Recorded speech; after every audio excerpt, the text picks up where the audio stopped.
How to send dice in Monopoly Go. The very first thing you want to do is to head over to your application Monopoly Go.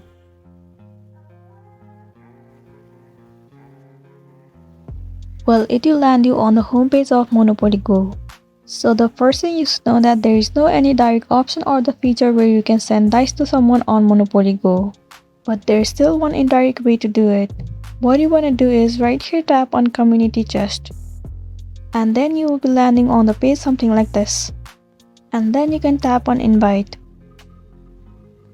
So right here you need to send the invitation to the person that you want. And once that person accepts your invitation, your community chest will be unlocked. And then your friend will receive some of the dice on Monopoly Go. So that's it, and this is the indirect way to send the dice on Monopoly Go.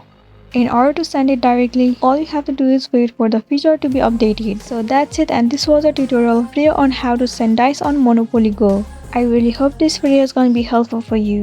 Thank you for watching it till the end.